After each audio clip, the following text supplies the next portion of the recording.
5 orang itu akan mati. Ya. Tapi kemudian kamu melihat ada alternatif lain, yaitu kalau kamu membelokkan mobil itu ke sebelah kanan, maka di situ ada jalan kecil dan di tengah jalan itu ada berapa pekerja? Satu orang pekerja. Nah, sekarang saya kasih pengembangan cerita ini.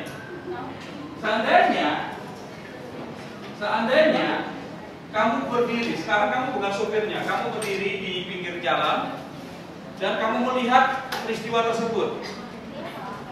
Dan kamu melihat tragedi akan terjadi sebentar lagi bersama dengan peristiwa itu akan terjadi. Ya. Tetapi kamu melihat ada jalan keluar yang bisa kamu lakukan. Apa ini jalan keluarnya? Larikan diri. Enggak, sekarang kamu bukan supir. Kamu ada di situ. Dan ketika kamu ada di situ, maka di sebelah kiri kamu ada seorang yang sangat gemuk. Dan orang yang gemuk ini, dia sedang menyaksikan juga peristiwa itu. Dan dia menengokkan badannya ke arah depan. Ya. Dan seandainya kamu mendorong dia, maka dia akan terjatuh. Dan kemungkinan besar orang itu akan menghentikan mobil tersebut sehingga mobil itu bisa berhenti dan tidak terjadi kecelakaan yang melanggar 5 orang. Sekarang saya mau tanya, siapa di antara kalian yang akan mendorong orang itu? Gak ada. Siapa? Gak ada ya? Ada yang berani, Pak. Nah, kita lihat dalam 2 kasus ini, ya. Perhatikan dalam 2 kasus ini. Dalam kasus yang pertama, kamu tadi sudah menyimpulkan bahwa lebih baik mati 1 dari mati 5. Kenapa prinsip itu tidak berlaku dalam kasus yang kedua? Siapa mau jawab? Kenapa tidak berlaku prinsip itu pada kasus yang kedua? Karena kasus yang kedua itu kita dengan sengaja mendorong si gendut ke arah mobil. Kita dengan sengaja mendorong si gendut ke arah mobil. Bukankah kalau misalnya kamu sedang menyetir mobil itu, kamu juga dengan sengaja membelokkan setirnya ke arah kanan? Bedanya di mana kalau gitu? Kalau ini kita menimbulkan kasus baru kecil. Oke, pikirkan dulu ya. Ada lagi mau jawab? Apa bedanya kasus pertama dengan kasus kedua?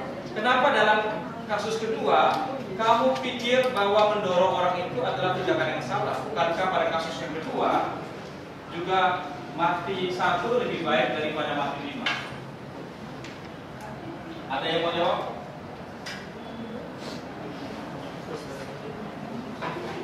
Gimana?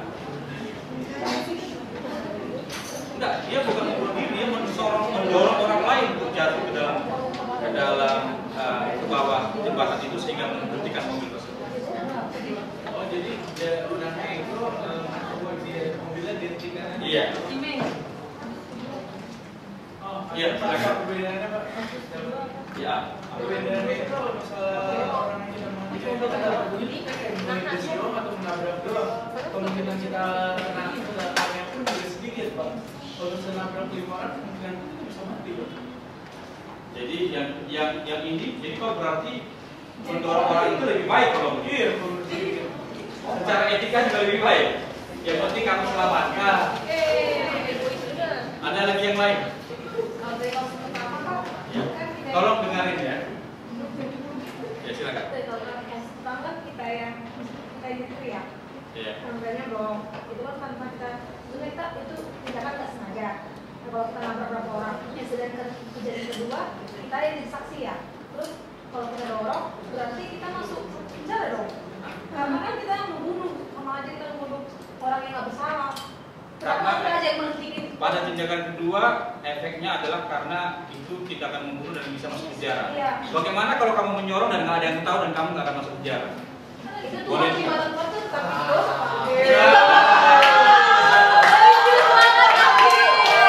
Ini mah buat teologi pak. Pak ini mah buat teologi pak. Bukan Pak, manusia kan punya Betul kasih dia kesempatan ya. manusia kan punya hati nurani Pak. Masa Ya nggak bisa caranya nggak kayak gitu, Fir. Pemikirannya terlalu jauh. Mari, tunggu kasih dia kesempatan ya. Si gendut kan nggak ada salah kenapa dia harus tanggung itu apa namanya? Kerja di bengkel. Oke, dia tambahkan dari satu ide yang lain. Dengarkan, ini ide ini penting. Dia mengatakan bahwa kasus ini berbeda karena si gendut itu, katakanlah si gemuk ya, si G kita bilang, dia tidak terlibat dalam kasus tersebut. Dan kita melibatkan dia dalam kasus itu. Ada yang punya pandangan lain?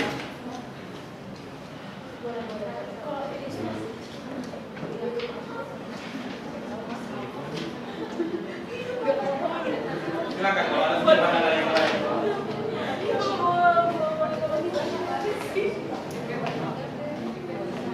Kenapa yang pertama kamu bisa menerima lebih baik mati 5 daripada mati 1, pada kasus yang kedua kamu tidak bisa menerima lebih baik mati 5 daripada mati 1?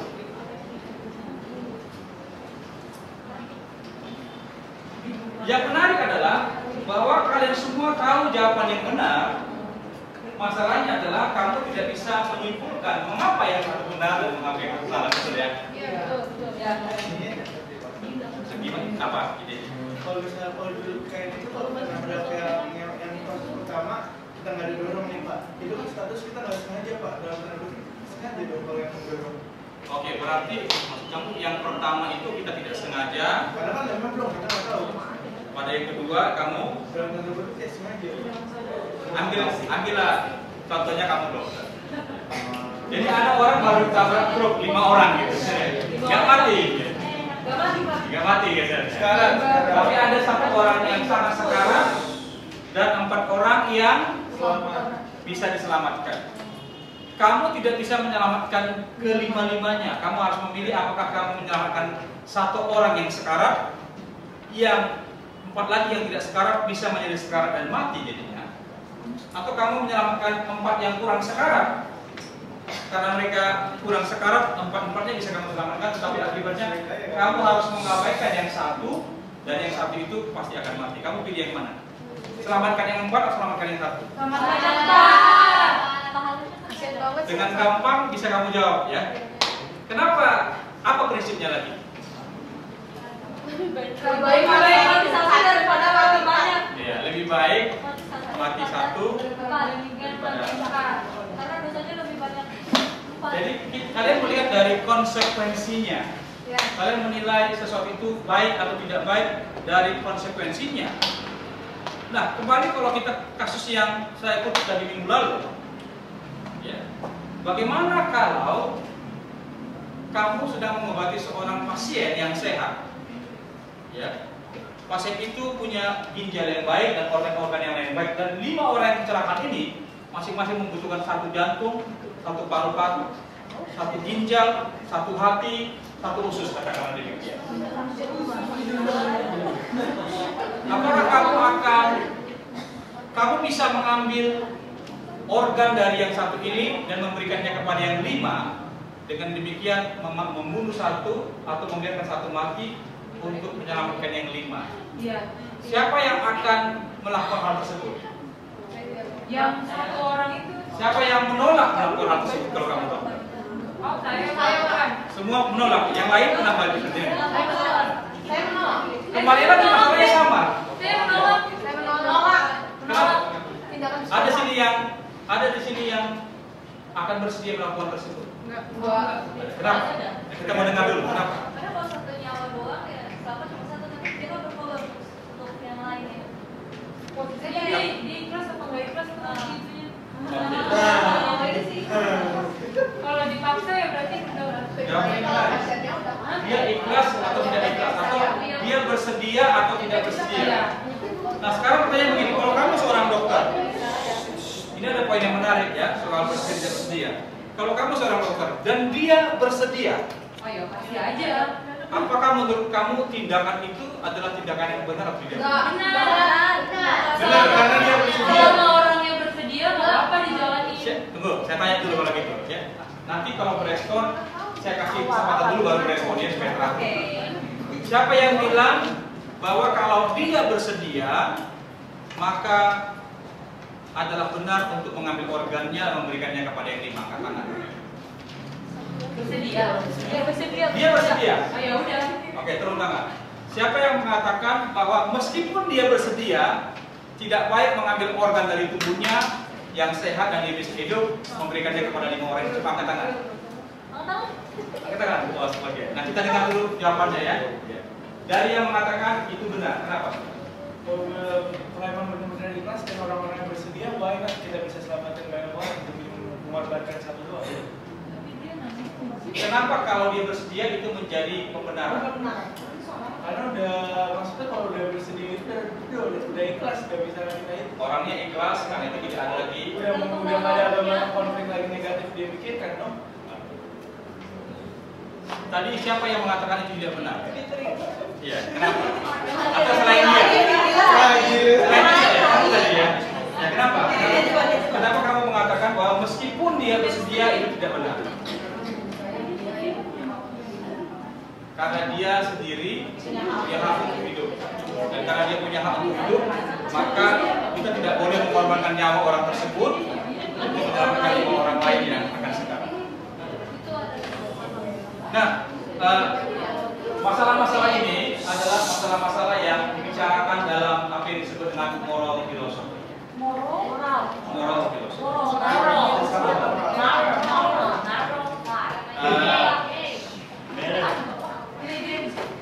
Bahasa Inggris itu ada accent-accentnya ya. Jadi ada saya sekolah di UK, jadi ada beberapa kalimat-kalimat saya yang mungkin bukan American style. American Gin. Karena saya lama di Singapura, saya juga bisa bicara Singlish. Singlish. You say like that, you already. Tapi saya hanya gunakan itu kalau saya lagi belajar di pasar. Kalau Batak bisa. I can also speak English. Batak. Ya. Nah, saya akan ajak kita membalas kasus. Ya. Saya tahu kalian excited, tapi kelas kita akan lebih baik langsung kalau kalian berinteraksi secara teratur. Ya. Jadi teman-teman sekalian, saya tidak tahu apa etiket atau apa norma-norma belajar yang kamu hidupi selama ini, tetapi menurut saya kita bisa berbuat lebih baik di Ukrida. Ya. Ukrida adalah tempat kita membangun etika, berdiskusi sebagai kaum intelektual, di mana dalam diskusi kaum intelektual itu, maka kamu mencoba, karena kamu datang ke kelas ini, kamu menghargai diskurs yang sedang berlangsung. Jadi kalau misalnya kamu berbicara dengan kiri kanan, maka kamu bukan hanya mengganggu jalannya kelas, kamu juga mengganggu kiri kanan kamu. Itu yang makanya saya tegur. Jadi kalau kamu merasa tidak ingin mengikuti kelasnya, kamu silakan kerjakan yang lain. Tetapi saya kasih kamu janji bahwa kalau kamu mengikuti kelas ini, saya akan mengajar kalian bagaimana cara berpikir yang baik. Ya. Nah, kita nanti akan bicara satu kasus yang sangat complicated, dan saya berharap kalian juga menggunakan logika-logika yang kita pelajari untuk membahas kasus tersebut. Jadi moral filosofi itu adalah satu filsafat yang mengajak kita tentang bagaimana orang harus bertindak. Ya, pertanyaan itu. Apa yang disebut dengan the right conduct? Ya. Karena the right conduct itu berhubungan dengan the good life. Ya.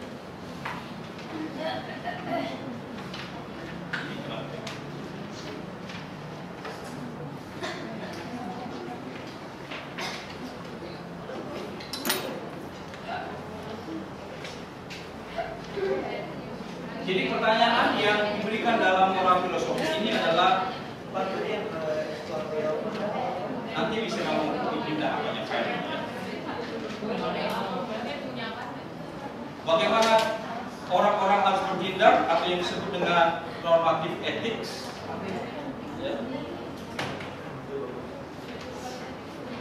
apa yang orang pikir sebagai sesuatu yang benar atau yang disebut dengan descriptive ethics.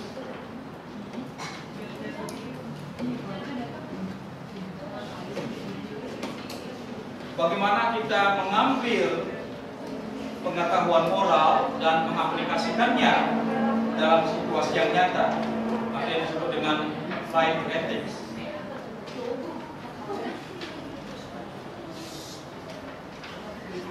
Apa yang dimaksud dengan sesuatu yang benar? Jadi ada cabang-cabang. Pandangan-pandangan yang tadi mengatakan lebih baik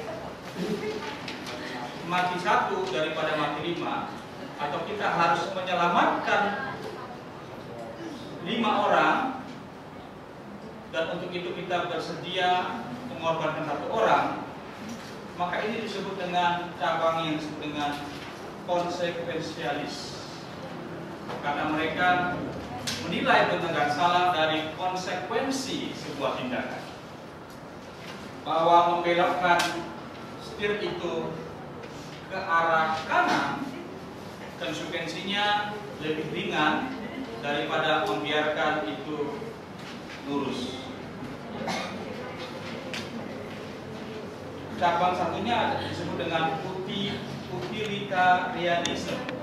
Utilita, Pak. Jadi dari kata utilitarianisme.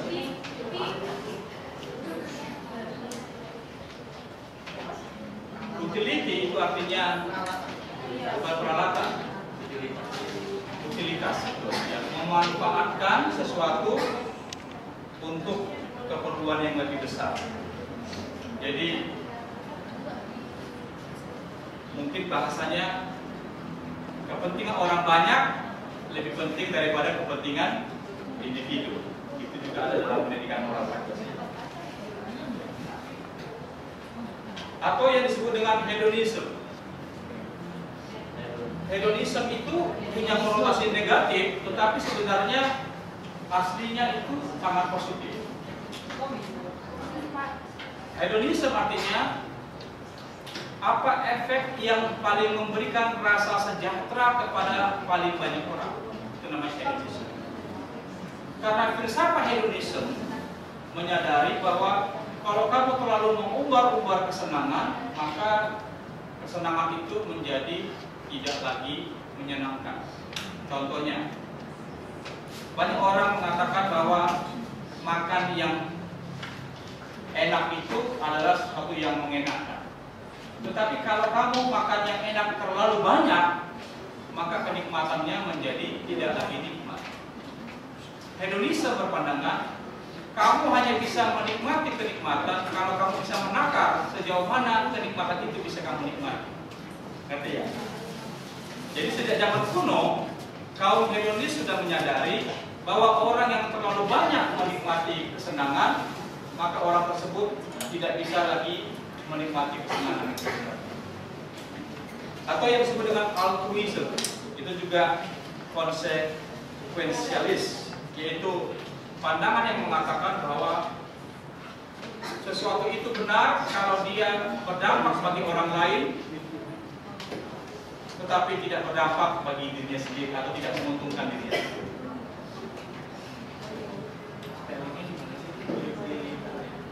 Nanti kamu bisa dapat filenya ya.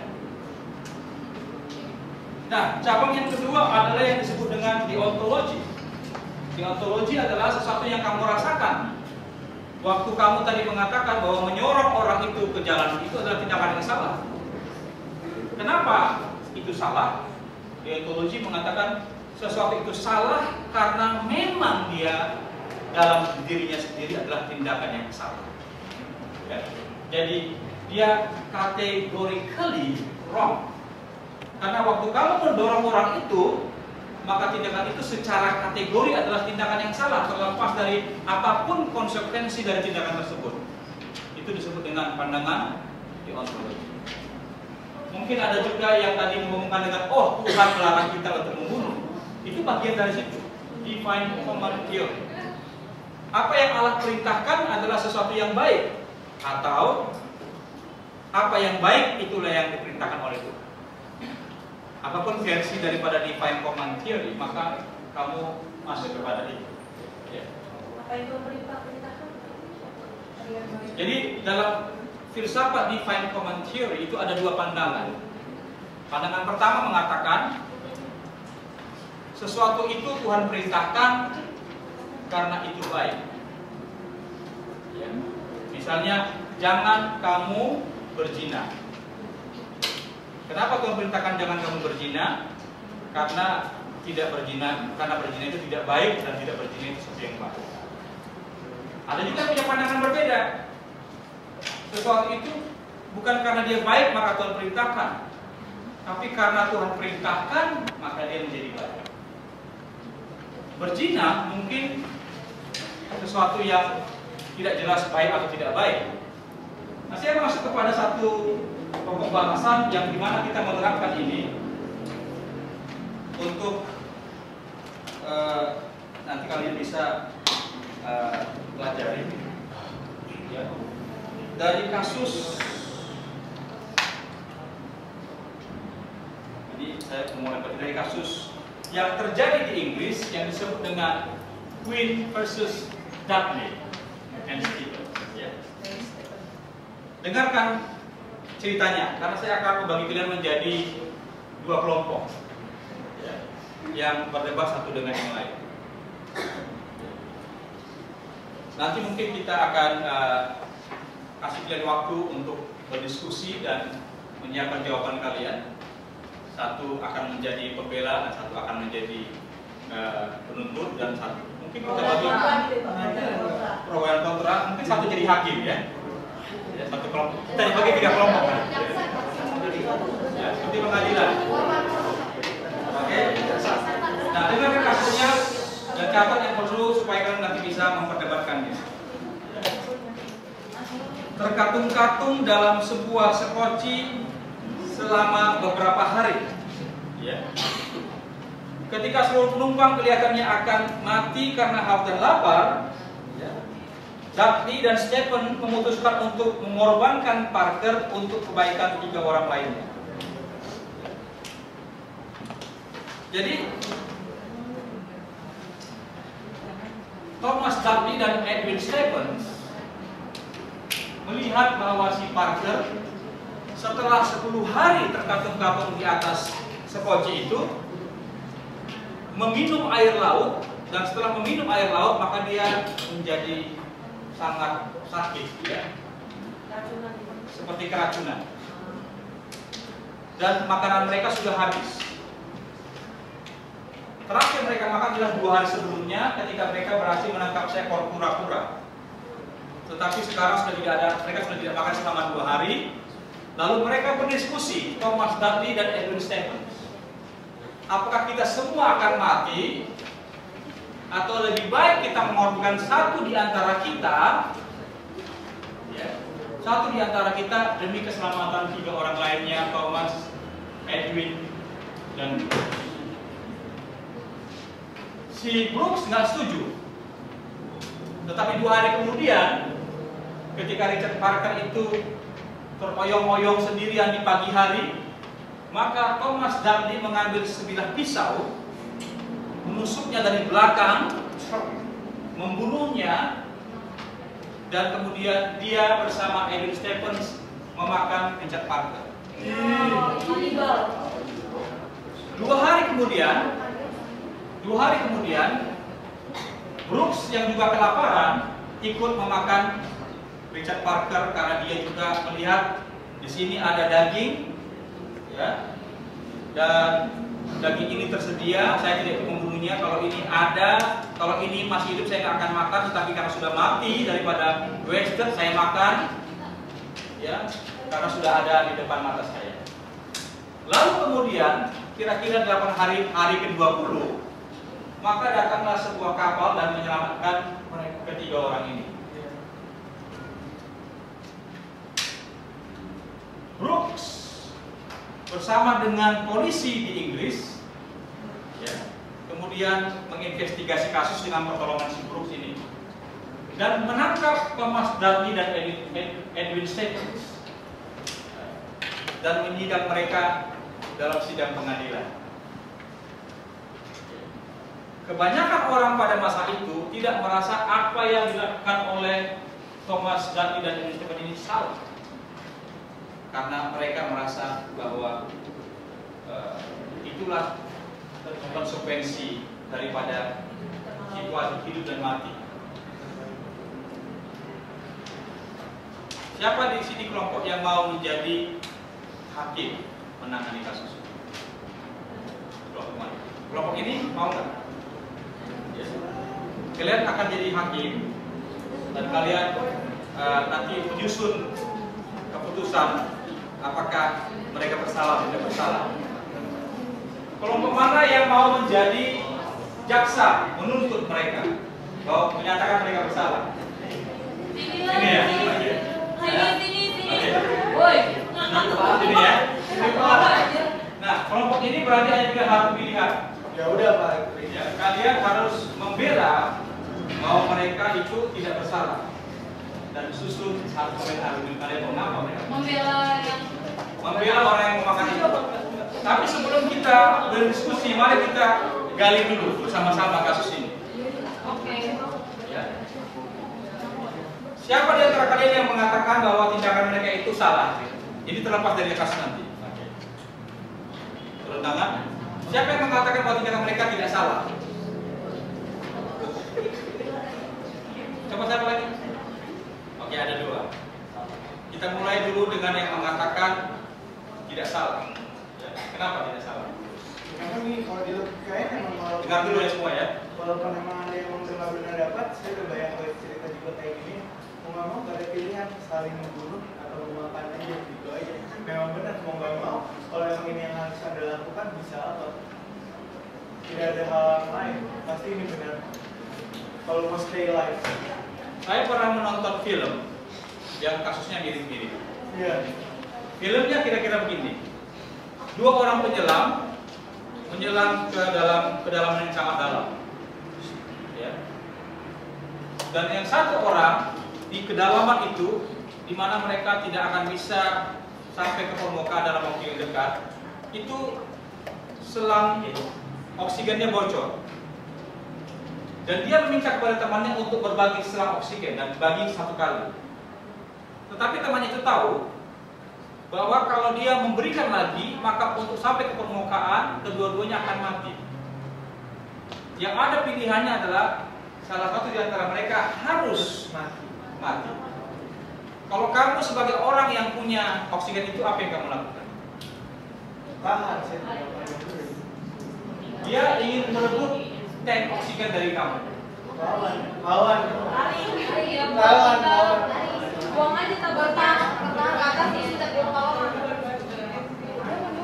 Gak bisa, kalau kamu ke atas, maka yang satunya pasti akan mati. Buang aja tabungnya sama-sama mati. Sama-sama mati. Iya. Sama-sama mati. Tapi Saya tanya dulu, kenapa harus sama-sama mati? Kalau memang kamu, bentar dulu ya, yang lain. Kalau kamu yang bersedia mati, kenapa kamu nggak berikan tabungnya kepada dia, biarkan dia hidup? kan sama. Biar adil maksudnya. Biar adil, biar nggak ada sama-sama dapat. Di mana keadilannya? Bukankah bahwa tabung itu bocor bukan kesalahan kamu? Kamu kan nggak salah tabung itu bocor.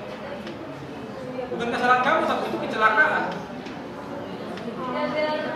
Biar sama-samanya nggak ada percecokan kan? Kalau dia mati kan dia mati kan? Kalau dia mati Nggak ada percecokan. Ya, siapa yang menjawab yang lain? Apa yang akan kamu lakukan? Tabungnya bocor. Tabungnya bocor, tabung kamu tidak bocor. Nah, makanya kalian itu, kalau saya menjelaskan itu didengarkan. Kalau kalian bertanya di tengah jalan setelah kasusnya didiskusikan, maka kalian bukan terlibat dalam diskusi, kalian mengganggu diskusi. Ya. Terus saya katakan, saya berjanji akan memberikan kalian kesempatan berpikir, ya kalian itu dengarkan. Jadi jangan klarifikasi kasusnya di tengah pertanyaan. Nah, tabungnya bocor dan hanya ada pilihan kamu memberikan dia oksigen dan kedua-duanya mati, atau kamu mencegah dia mendapatkan oksigenmu sehingga dia mati dan kamu bisa bertahan. Kamu akan mencegah dia. Iya. Bagaimana kalau dia ingin membunuh kamu Lawan. untuk mengambil oksigenmu? Lawan. Kan dia nggak punya oksigen. Dia teman baik kamu. Dia nggak punya oksigen. Dia nggak punya oksigen. Nggak punya kekuatan berarti. Gimana? Dia nggak punya kekuatan buat ngebunuh kan dia nggak punya oksigen. Iya. Nah sekarang, jadi kamu memilih kamu akan bertahan dan membiarkan dia mati. Iya. Kenapa kamu melakukan itu? Ya saya juga mau hidup. Dengan kata lain, bahwa hak kamu untuk hidup lebih penting daripada hak dia untuk hidup. Iya. Oke, ada lagi yang lain? Jangan ngomongin dosa. Hah? Itu nggak dosa tapi itu kecelakaan. Dia ingin dengan logikanya.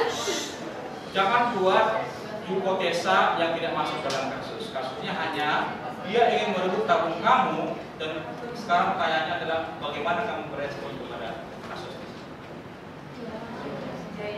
Kamu akan membela dirimu sendiri.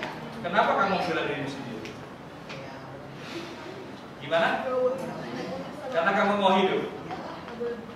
Dalam etika ada prinsip yang dikatakan untuk melakukan tanggung jawab yang lebih besar, kamu diperbolehkan tidak melakukan tanggung jawab yang lebih kecil. Atau kalau kamu Kristen, untuk menghindari dosa yang besar, kamu boleh melakukan dosa yang kecil. Saya ulangi. Untuk melakukan tanggung jawab yang lebih besar, maka kamu diperbolehkan mengabaikan tanggung jawab yang lebih kecil. Atau untuk menghindari dosa yang besar, kamu diperbolehkan melakukan dosa yang kecil. Contohnya, kalau seorang ibu dan anak yang sedang sungsang berhadapan, ibu akan melahirkan, ya, ibu yang sedang ingin melahirkan akan melakukan anak yang sungsang. Kalau tidak diselamatkan ibunya, maka baik ibunya maupun anaknya akan mati. Tapi kalau diselamatkan ibunya, satu-satunya cara menyelamatkan ibunya adalah dengan menarik anak itu keluar, dan kemungkinan besar dari risikonya adalah atau bisa dipastikan anak itu akan mati. Apa yang akan kamu lakukan? Menyelamatkan ibunya. Pilihannya ada dua. Mati dua terus selamat satu. Mati dua, atau selamat satu. Apa yang akan kamu lakukan? Nah, bagaimana kalau dia kasusnya? Sekali lagi saya lupa. Bagaimana kalau kasusnya bukan mati dua, tapi mati satu dan selamat satu? Jadi selamatkan ibunya atau selamatkan bayinya? Bayinya.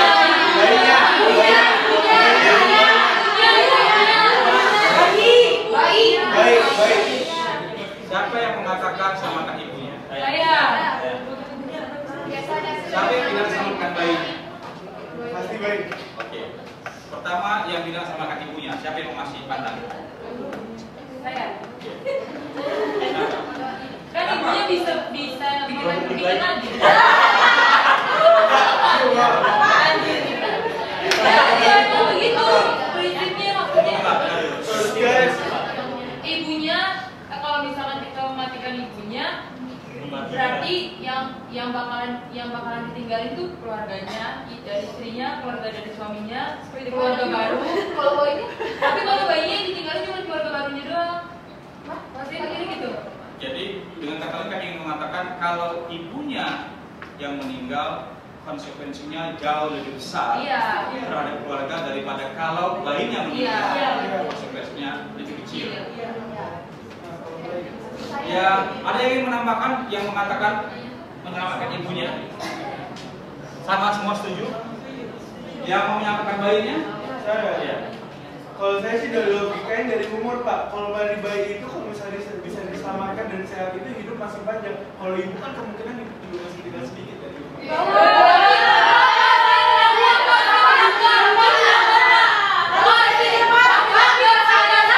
tapi kan seksi lagi. Pasti ibu Boleh dong, lebih berpendapat. hidup daripada dia. Pas aku, Pak.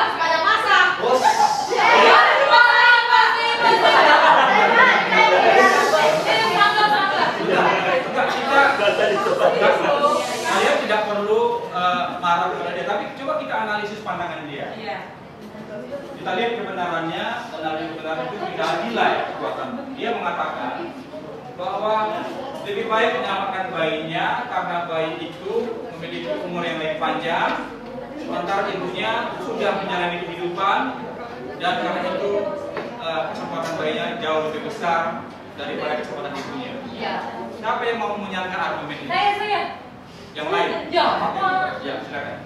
Tapi saya setuju dengan pendapat si Mary soalnya bayinya kan bayinya ada hak. Iya, benar. Kalau misalnya ibunya meninggal waktu untuk menyelamatkan bayinya kan juga pasti bakalan dapat. Jadi kamu sepakat dengan dia? Iya. Siapa yang menolak? Yang menolak pandangan siapa? Yang menolak? Yang menolak berarti calon ibu egois. Enggak,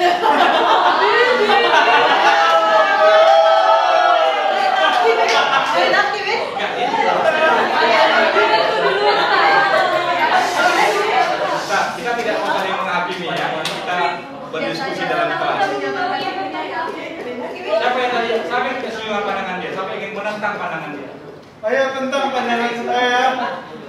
Siapa yang ingin menentang? Saya. Kalian nggak setuju aja, tapi nggak bisa melawan pandangan dia. Itu nggak cara berpikir yang baik ya. Kalau kalian tidak setuju dengan pandangan dia, serang pandangan dia berdasarkan pandangan dia. Dan aku nggak setuju, pokoknya apa? Dia nggak setuju aja. Sampai mati-mata. Itu Sampai kelas menguasai kelas. oke, jadi dia berarti posisi dia benar dong ya? Iya, Pak. Ya, kenapa? Soalnya nanti anaknya nggak ada ibunya. Bentar. Jangan kalian menyatakan pendapat kalau orang menyatakan pendapat ya. Setiap kali orang menyatakan pendapat kita analisis pendapat. Dia mengatakan anak itu akan besar tanpa ibu dan pertumbuhan yang tanpa ibu itu akan membuat dia menjadi seorang anak yang hidupnya tidak akan sebaik kalau Ada ibu. Tadi mau bilang apa? Nah, suruh aja. Kan bisa nikah lagi, Bu. Nah, jadi teman-teman kita lihat bahwa apa yang kalian diskusikan itu adalah kalian melihat konsekuensi dari sebuah tindakan. Ya. Jadi dalam etika itu disebut dengan utilitarianisme. Ya. Nah, bagaimana kita melihat satu tindakan itu dari segi kategori? Bahwa tindakan itu pada dirinya adalah tindakan yang salah. Bahwa membunuh itu adalah satu yang salah. Dan bagaimana dalam kondisi-kondisi tertentu kita harus belajar melihat bahwa apa yang dilakukannya mungkin bukan membunuh.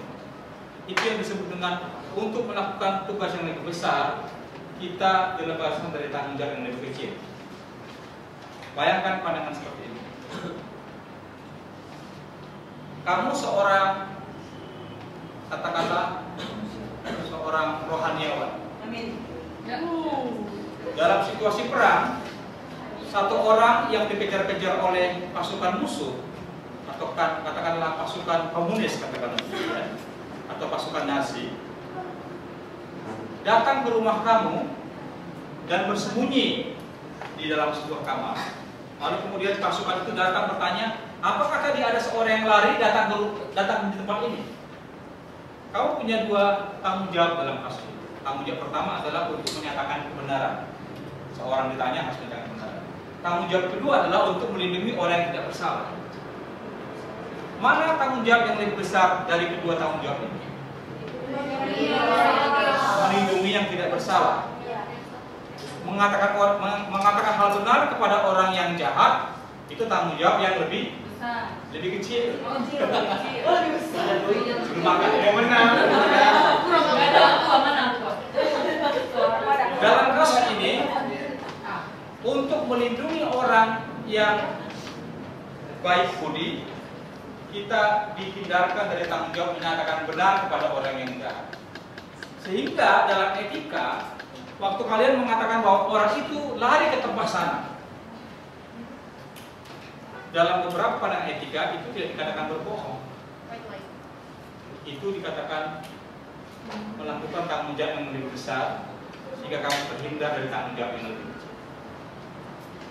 Siapa setuju, siapa nggak setuju? Siapa yang setuju dengan logika berpikir seperti itu? Logika. Tadi itu kan argumentasi kan? Siapa yang setuju dengan argumentasi? Saya belum tahu. Saya setuju. Ulang lagi Pak. Saya setuju tapi hati saya. Lagi ya. Ya. Tadi kasusnya adalah bahwa ada orang yang melarikan diri dari kejaran Nazi atau dari kejaran komunis, lari ke rumah kamu dan bersembunyi di sebuah kamar di rumah. Lalu datanglah si Nazi ini bertanya kepadamu, apakah tadi ada orang lari ke rumahmu?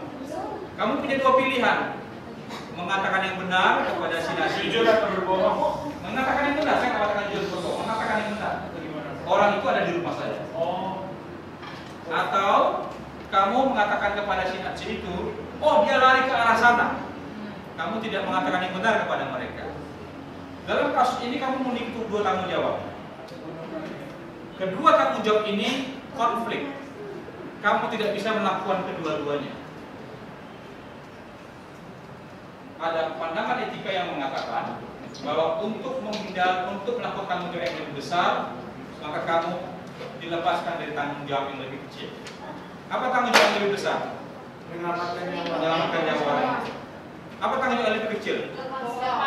Menyatakan yang benar kepada orang jahat. Jadi kalau kamu setuju dengan pandangan itu, maka hal yang kamu lakukan ketika ditanya, ada kamu lihat orang X, maka jawaban kamu harus, kamu nggak boleh diam, karena begitu kamu diam, maka akan tahu bahwa di rumahmu ada orang. Kamu harus tanpa ragu-ragu mengatakan, oh iya aku melihat dia lari ke sana. Tindakan itu adalah tindakan yang benar atau tindakan yang salah? Yang mengatakan benar angkat tangan. Yang mengatakan salah? Gak ada. Kenapa kamu katakan itu benar? Karena itu lebih baik nyawa daripada suatu kata-kata berbohong. Kamu setuju dengan prinsip itu? Iya. Jadi itu adalah kekuatan dari utilitarianisme. Kamu bisa melihat konsekuensi dari tindakan, dan konsekuensi tindakan itu akan membuat tindakan itu menjadi berbeda. Nah, kembali kita kepada kasus tadi. Kenapa yang dua orang tadi membela tindakannya?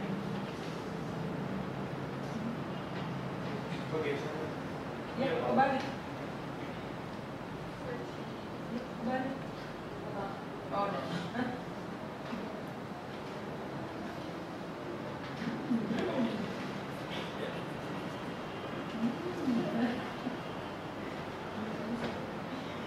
Thomas Dudley dan Edwin Stephens mengatakan dalam kasus ini bahwa pertama, kalau mereka tidak melakukan itu, maka 4 orang yang mati ketimbang 1 orang.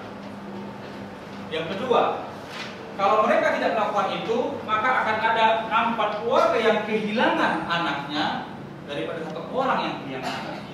Apalagi Richard Parker adalah seorang yatim piatu, dia tidak punya keluarga, dia anak satu-satunya, dan kalau dia meninggal nggak akan ada yang bersedih. Sementara Thomas, Edwin dan Brooks, Thomas dan Edwin punya istri dan anak-anak, dan kalau mereka mati, bagaimana dengan istrinya, bagaimana dengan anak-anaknya? Sehingga dengan demikian, maka perdebatan menjadi sangat besar, dan kebanyakan orang Inggris pada waktu itu, bahkan termasuk keluarga Richard Parker, memaafkan tindakan Thomas Dudley dan Edwin Stephens. Nah, kalian akan masuk ke dalam grup-grup ini tadi, grup hakim, nanti kalian berdiskusi. Ya, ini tadi grup jaksa yang menuduh, ini adalah grup pembela. Ya, dan yang pertama dengan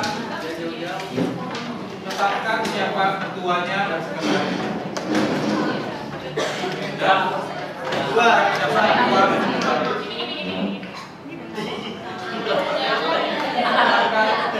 siapa ketua dan sekretaris ini. Siapa ketuanya?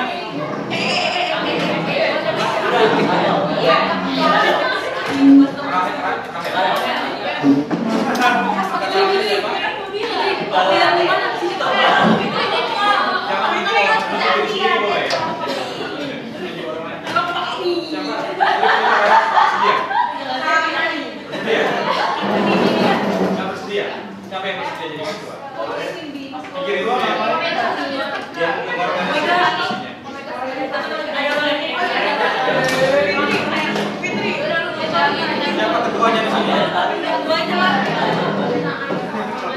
Ketuanya. Ya. Jangan tiga orang lain, menyalahkan diri kok. Volunteer. Siapa yang menjadi ketua? Siapa sekretarisnya?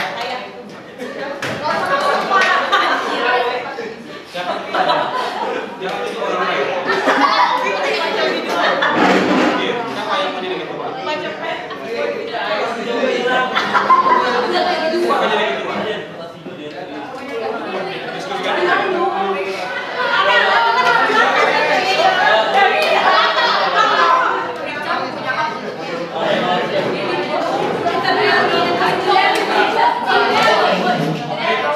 Tugas kalian adalah menyusun pembelaan.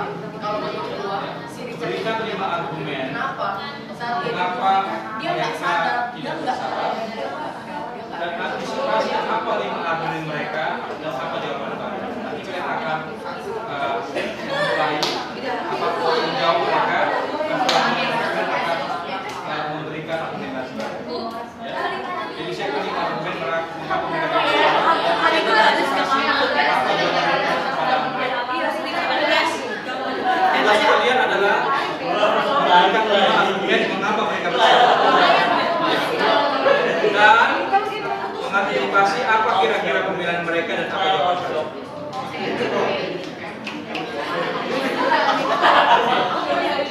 Tugas kalian adalah mempertimbangkan kesalahan dari orang per orang. Orang pertama yang mengusulkan, orang kedua yang setuju, orang ketiga yang memakan setelah tarik berikutnya. Apa kesalahan masing-masing orang itu, apa kebenaran masing-masing orang itu, dan karena itu nanti kita akan mempertimbangkan dari jawaban mereka dari pemilihan bagaimana kurangnya jawaban mereka, apakah yang pertama bersalah, apakah yang kedua bersalah, apakah yang kedua bersalah.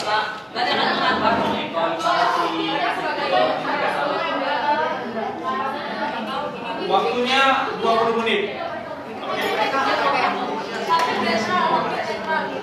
Tolong yang lain dengar ya. Di sini kita kan proses sebagai hakim. Jadi kami Pak memberi kesimpulan bahwa si Belum memberikan kesimpulan.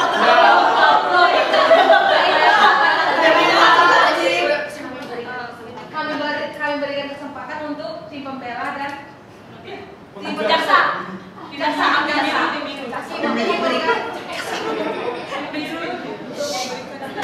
Kalian tidak tadi mendiskusikan perbedaan dari antara orang yang tidak Beda-bedaannya Pak. Yang salah gitu ya Pak. enggak perbuatan. Jadi hanya apa perbuatan yang mereka lakukan menurut kalian. Thomas, Edwin, and Brooks. Berikan overview kalian mengenai ketiga orang ini. Apa yang kalian diskusikan mengenai ketiga orang ini? Si Thomas kan yang memberi ide ya Pak. Yang memberi ide. Untuk membunuh si Parker.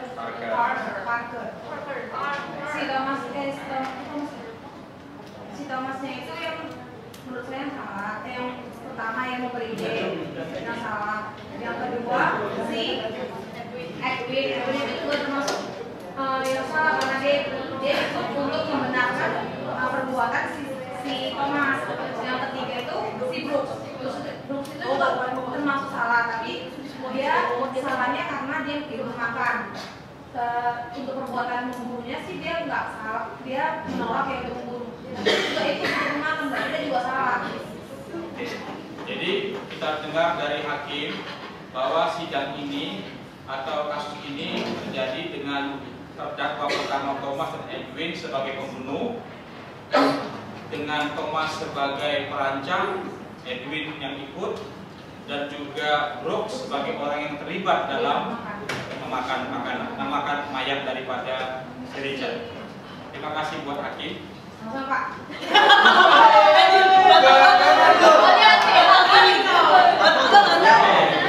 Sekarang kita dengarkan dari jaksa. Apa tuntutan kalian? Berikan 5 argumen kalian.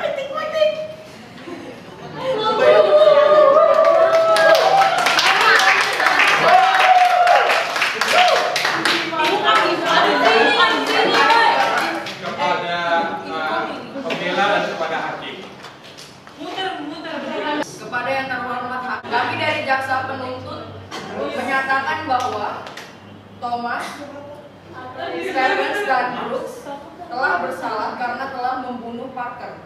Menurut kami, Richard punya hak untuk hidup.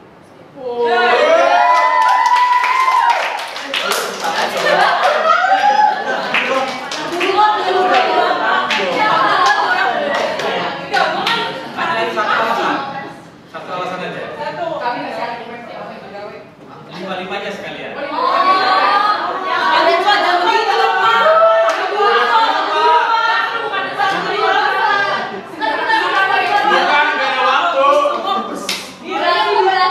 Nanti waktunya kelamaan.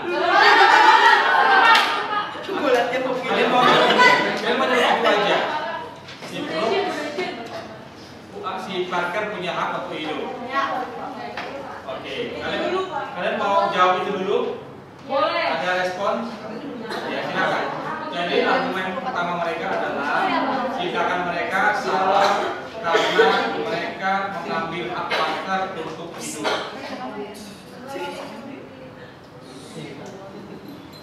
Ada sanggahan dari pembela? Saya gugat Pak, saya keberatan ini keberatan. Jangan argumen dulu. Jangan argumen. Sanggah dulu. Iya salah. Dari pernyataannya itu sudah agak salah. Sudah salah. Karena jika dilogikakan Pak, dari pernyataan Bapak itu mereka memang niat membunuh Pak. Tetapi dalam tanda kutip kalau dilihat dari yang mereka omongin itu Pak, walaupun dia mempunyai hak untuk hidup, berarti yang bertiga juga punya hak untuk hidup dong. Bukan berarti mereka doang, dia doang yang bisa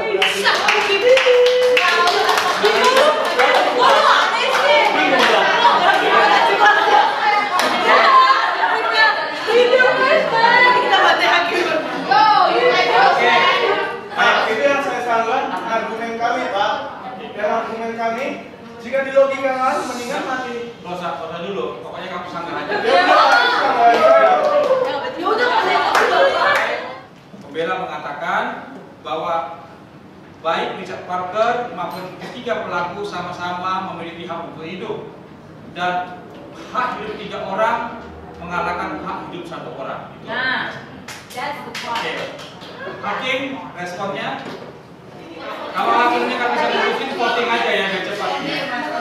Jangan lihat kasusnya, lihat apa yang mereka katakan. Nah, itu Hakim maksudnya membela atau penuntut?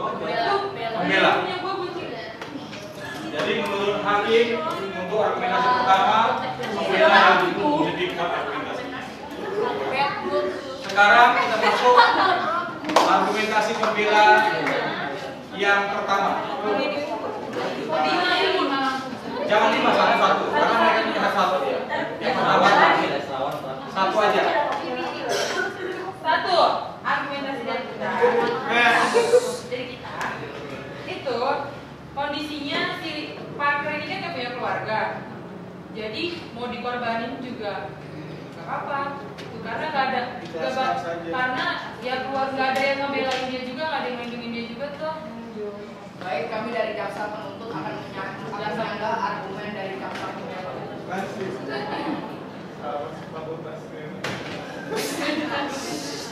Satu, menurut kami bahwa Richard memang adalah seorang yatim piatu, namun ia memiliki hak untuk berkeluarga.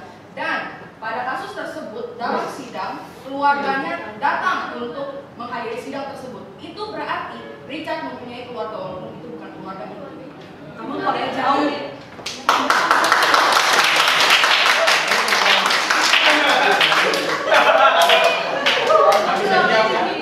Argumentasi dari jaksa adalah bahwa Richard tidak bisa dikecilkan haknya kalaupun dia tidak punya keluarga seperti yang lainnya, dan itu terbukti pada waktu sidang. Keluarganya juga hadir. Hakim, silakan. Mana yang lebih kuat argumentasinya? Oke, jadi poin argumentasinya adalah yang mengatakan efek dari kematian Richard lebih kecil daripada kematian keempat orangnya kalau semuanya selesai. Tapi pembela jaksa mengatakan bahwa efek dari kematian Richard tidak menjadi pembenaran bagi orang itu untuk mengambil nyawa si Richard karena Richard itu punya kehidupan. Kalian tidak menjudge kasus secara keseluruhan nanti, Nanti kalian sekarang kalian Sabar, Pak. menjudge argumen demi argumen. Sabar, Bu. Sabar. Bisa bisa bikin skor. Jaksa atau pembela? Jaksa. Jaksa. Iya.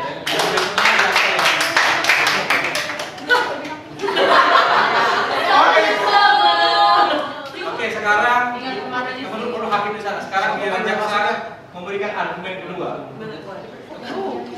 Mengapa mereka bertiga bersalah?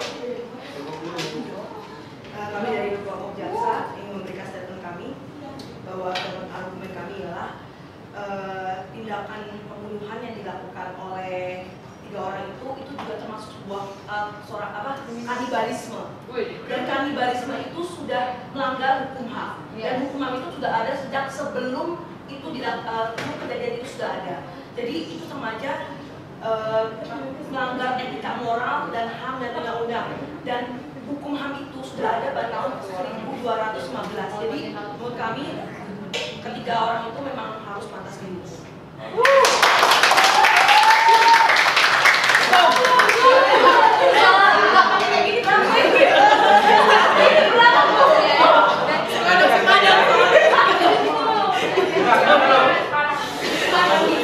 Argumentasi mereka mengatakan bahwa kejahatan mereka bukan saja membunuh, tapi kejahatan mereka adalah kanibalisme.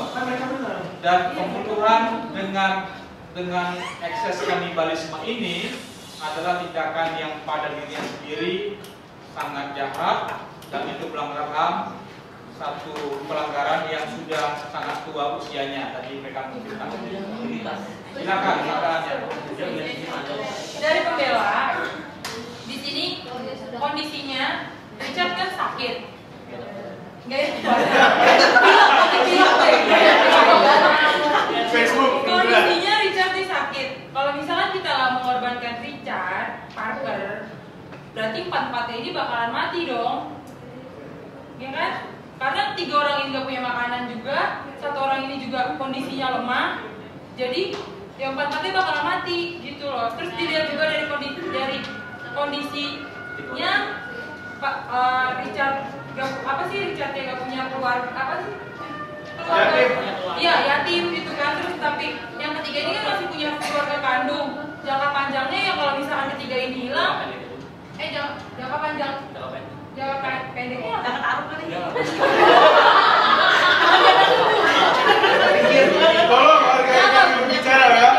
Jangka pendeknya dia punya kewajiban untuk keluarga kandungnya. Nah, jangka panjangnya kalau dia nggak ada, nah keluarga kandungnya gimana gitu nasibnya? Makasih ya. Maksud saya bukan.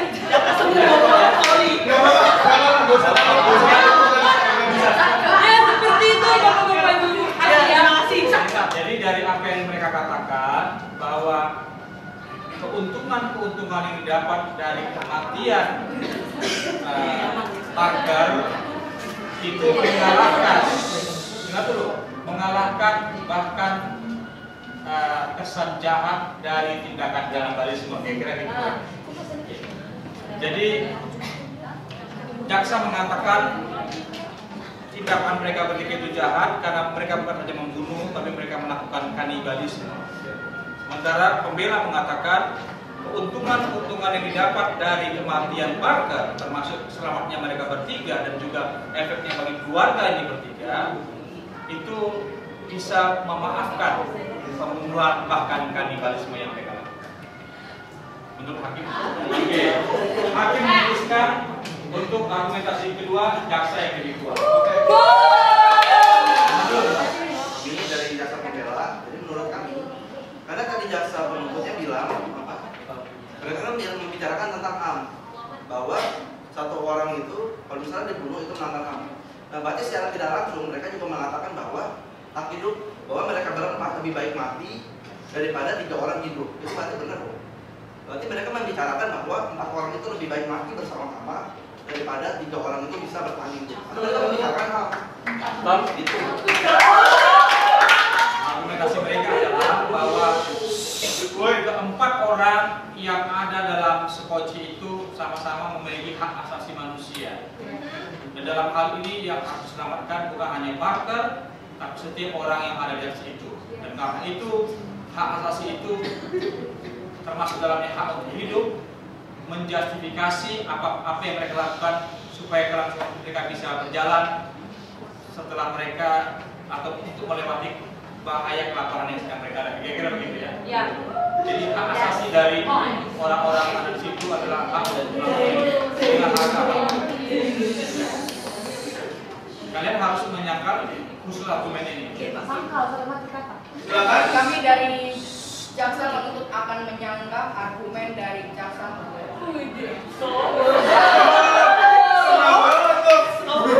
Kasih malah. Harus jadi hakim ya. Tadi argumen jaksa pembela lebih baik 3 orang hidup daripada 4 orang mati. Iya. Iya, betul. Iya benar. Oke. Kami berargumen bahwa walaupun nanti 3 orang tersebut hidup, 3 orang tersebut telah melanggar hak asasi manusia dari Parker. Namun apabila 4 orang tersebut mati, tidak ada yang namanya terjadi pelanggaran hak asasi manusia. Thank you God, Jesus I love you. Come on, lanjut. Gue nggak takut sama ini. Jesus membela. Udah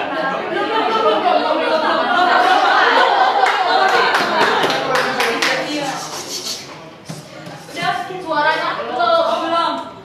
Lanjut.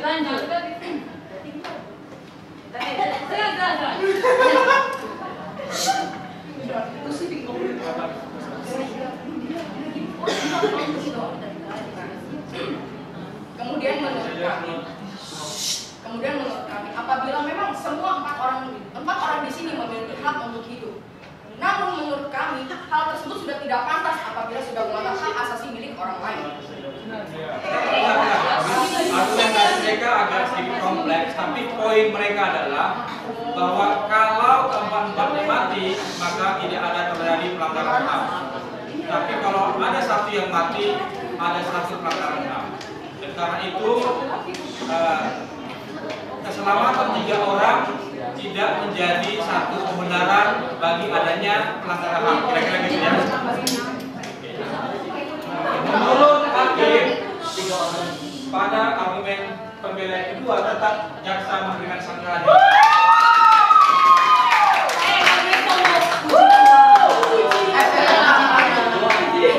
Sekarang jaksa argumentasi ketiga.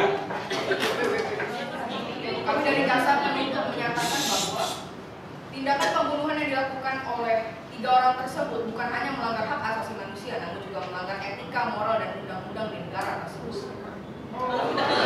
Jadi poinnya di mana? Tindakan itu bukan hanya melanggar hak asasi, tapi melanggar etika dan moral undang-undang di negara tersebut. Tindakan itu jahat karena bertentangan dengan etika, moral, dan undang-undang. Bisa kami lawan, Pak? Ya, silakan. Baik, kami dari tim pembela. Dari kasus ini sih sebenarnya emang jelas bahwa kasus ini salah. Tapi di antara kesalahan-kesalahan tersebut ada kesalahan kecil yang kita kategorikan sebagai tanggung jawab kecil atau si Parker ini. Makanya di sini siapa namanya pembunuhnya? Tiga orang. Iya. Makanya si pelaku dia mengabaikan tanggung jawab yang kecil yang si Parker ini untuk menyelamatkan tanggung jawab yang lebih besar 3 orang ini, teman-temannya dan keluarganya. Seperti itu. Pak, masih Pak tambahan? Boleh. Boleh dong. Ya, silakan. Dan saya ingin membuka lagi, mereka bilang melanggar moral, Pak. Dalam tanda kutip juga misalnya kalau di 4-4-nya itu mereka juga melanggar moral dirinya sendiri. Dong masalahnya satu, mereka ninggalin banyak keluarga mereka. Dalam tanda kutip dalam moral itu hilang loh. Oke, jadi jaksa mengatakan tindakan mereka bukan hanya melanggar etika dan undang-undang, tapi juga secara khusus melanggar moral. Ya, pelanggaran dengan moral yang ada di negara itu. Tapi pembela mengatakan kalau kita bicara moral, maka moral itu menuntut kita untuk mendahulukan tanggung jawab yang lebih besar, dan untuk hal itu kita kadang-kadang harus memberikan tanggung jawab yang lebih kecil. Dalam hal ini untuk menolong 3 keluarga yang akan bencana, kadang-kadang kita harus mengabaikan orang yang memang akan meninggal karena sudah dalam kasus keracunan untuk membantu orang yang bisa survive. Mana yang lebih kuat? Nah, menurut hakim pada poin ini Jaksa sebenarnya tetap jaksa yang lebih kuat argumentasi. Alhamdulillah. Dari kasus yang kami dengar dan jelaskan, kami membela dengan pernyataan satu, keluarga si Richard sudah menerima dan rela, begitu saja. Ya kan Pak? Oke. Jadi poin daripada pembela adalah keluarganya sendiri sudah menerima keniscayaan dari peristiwa itu, sehingga tidak ada alasan bagi negara atau jaksa yang mewakili negara untuk menuntut ketiga tersangka. Silakan. Di sini saya sebagai jaksa penuntut saya memberikan argumen saya. Pertama-tama kami ingin menekankan bahwa jaksa pembela sudah membenarkan bahwa tindakan yang dilakukan 3 orang itu berarti salah, tapi Anda benarkan. Itu berarti salah loh. Tapi Anda benarkan menurut Anda sendiri. Itu ya. Kemudian Yes. Oke, silakan. sosok gua. Iya udah, waduh. Keluarga, mungkin bagiannya keluarga memaafkan kan, betul tidak? Keluarga memaafkan. Namun keluarga memaafkan karena apa? Parkas sudah mati, betul tidak? Ya pasti ya. Kalau misalnya keluarga tidak ikhlas, ya berarti percuma dong Parkas mati. Masa mau dibangunin lagi? Nggak mungkin. Karena Parkas sudah mati, jadi keluarga secara rohani pasti ya sudah mengikhlaskan. Karena tidak bisa dibangkitkan nanti. Oke. Namun jika Parkas belum mati, mungkin keluarga tidak akan setuju. Tindakan itu tidak akan diikhlaskan oleh keluarganya. Jadi itu menurut kami dari penuntutan. Assalamualaikum. Supaya jelas, menurut pembela, keluarga sendiri telah memaafkan pelaku, sehingga dalam hal ini negara tidak punya alasan atau case untuk mengangkat masalah ini dan menuduh para pelakunya. Nah, sementara jaksa penuntut mengatakan keadaan di mana keluarga itu tidak menuntut adalah didorong karena Parker sudah mati, sehingga mereka tidak melihat alasan untuk menuntut pelaku tersebut. Tetapi sikap keluarga ini tidak harusnya menghalangi keluarga untuk tetap menuntut pelaku. Jadi pertanyaannya adalah apakah jaksa telah menyangkal pernyataan bahwa keluarga itu tidak menuntut? Apakah jaksa efektif menyangkal argumentasi bahwa negara tidak punya case karena keluarga sendiri telah memaafkan? Jadi bukan soal benar atau salahnya, tetapi bagaimana mereka meresponi argumentasi itu ya. Sudah? Oke, apa bedanya jaksa atau pembela lebih kuat? Jaksa lebih kuat. Bukan hakim. Kami dari jaksa penuntut akan menyatakan argumen kami. Kisah dari Thomas, Stephens, dan Brooks membenarkan tindakan mereka atas alasan emosional, yaitu bahwa mereka akan meninggalkan tanggung jawab mereka sebagai seorang suami dan meninggalkan keluarga mereka. Menurut kami, apakah jika sebuah keluarga ditinggalkan oleh suaminya, maka keluarga tersebut akan mati? Tidak, bukankah seorang istri bisa bekerja untuk menanggung beban hidup dari keluarga tersebut? Mengapa harus bergantung kepada seorang suami dan membenarkan tindakan suami tersebut yang telah melanggar hak asasi manusia orang lain?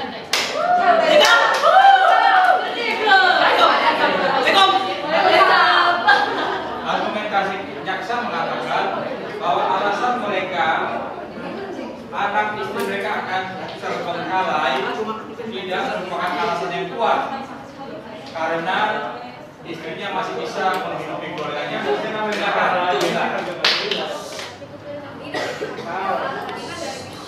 Membahas soal kondisi keluarga dan segala macam.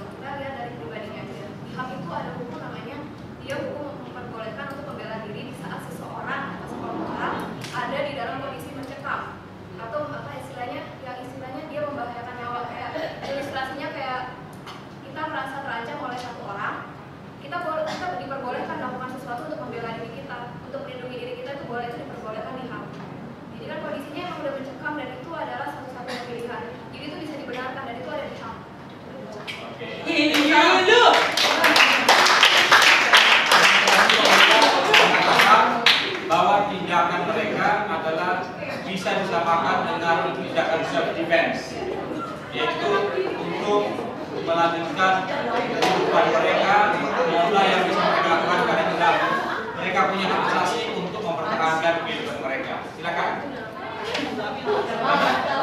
Pembela. Jadi kali ini ada pembela yang kedua. Oh iya. Oke, argumentasi keempat pembela. Yang keempat, silakan. Dalam jaksa, saya mendengar soal rohani, Pak. Kalau dilihat dari rohani dan dosa ini serta moral, Pak, di logikanya begini, Pak. Bapak bertiga orang bukan argumen, respon berarti. Enggak, di dalam argumen ada respon. Nanti di terakhir kamu bisa memberikan keseluruhan argumen kelima, nanti bisa gambarkan. Ini hanya argumen kalian yang keempat untuk membela. Nggak ada lagi, nggak ada poin baru. Ya tadi langsung ada poin baru lagi. Dan Pak, dari kita belum ngomongin ini. Dari tiga yang bertiga ini kan mau makan Richard kan, Pak. Mau makan Richardnya itu mereka udah tahu mereka masih bisa hidup dengan satu hal, yaitu memakan Richard. Oke, kita bunuh dia. Tapi di logikanya jika tidak makan Richard mati 4 orang, dosa lebih tinggi, Pak. Dalam tanda kutip Bapak bunuh diri.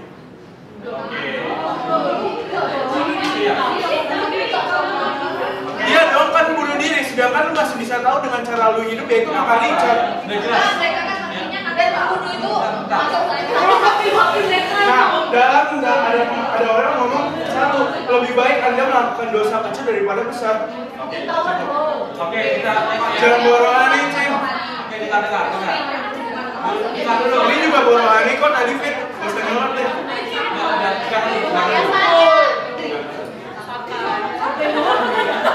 Oke,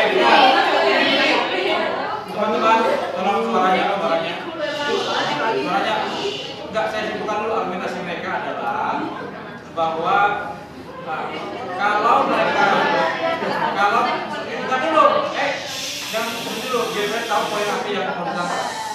Argumentasi mereka, kalau mereka tidak melakukan itu, maka tidak berbuat apa-apa itu sama dengan membunuh diri mereka sendiri.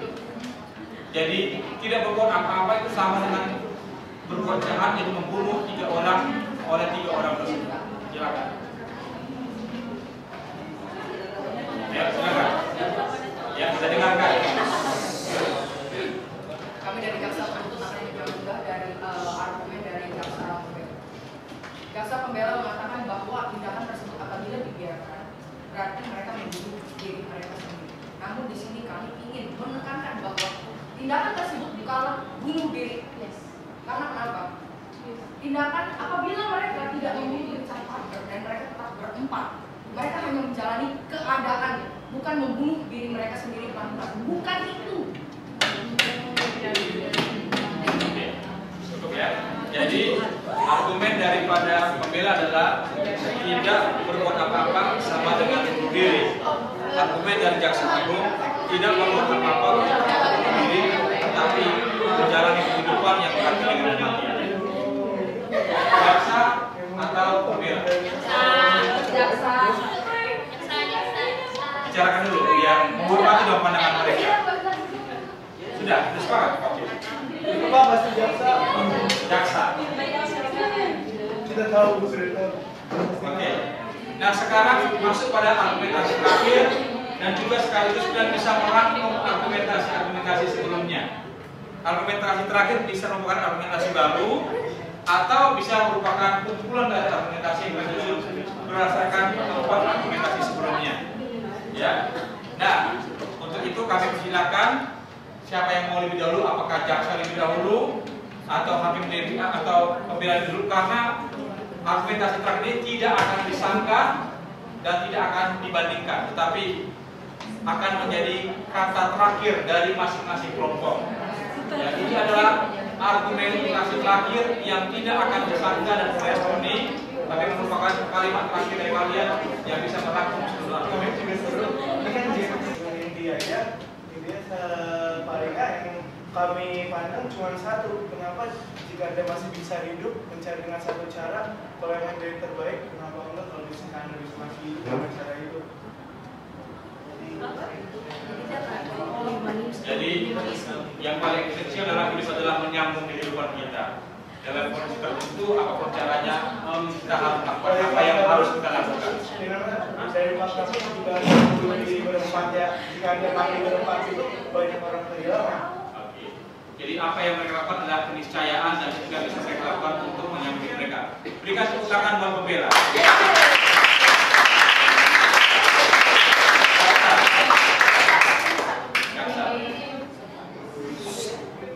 Kami dari jaksa menuntut akan menyatakan beberapa argumen sebagai penutup dari argumen kami. Pertama, kami ingin menekankan bahwa Richard punya hak untuk hidup dan untuk memiliki keluarga, serta dia pun memiliki keluarga walaupun itu bukan keluarga itu. Kedua, tindakan pembunuhan dan kanibalisme melanggar etika, moral, HAM dan undang-undang di negara tersebut. Dan HAM sudah diatur dalam Magna Carta pada tahun 1215 di Inggris. Ketiga, dalam HAM memang dilegalkan untuk melakukan self defense apabila terdapat dalam keadaan yang terancam. Namun, apakah pihak pertama merasa terancam dengan keadaan pihak kedua? Bukankah justru sebaliknya, pihak dari Richard merasa terancam oleh keadaan tiga orang tersebut, karena tiga orang tersebut justru mau membunuh dari Richard. Justru di sini yang menurut saya yang lebih berhak untuk melakukan self defense adalah Richard. Selanjutnya, di sini Richard mengalami penyakit karena dia meminum air garam. Air garam atau air laut. Menurut ilmu untuk bertahan hidup, Richard dapat sembuh dengan cara melakukan penjernihan air dengan mengendapkan air oleh matahari selama 30 menit, kemudian diminum oleh Parker agar supaya racun dalam tubuhnya bisa keluar dan dia bisa sembuh. Karena itu tidak ada alasan untuk membunuh Richard Parker dan melanggar hak asasi dari Richard Parker.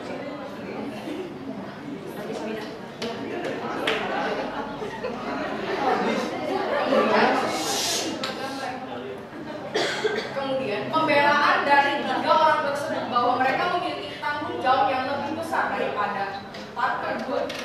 Saya akan tekankan sekali lagi bahwa seorang istri dan seorang anak tunggal tanpa suami dapat bekerja dan menghidupi kehidupan mereka. Maka dari situ tidak ada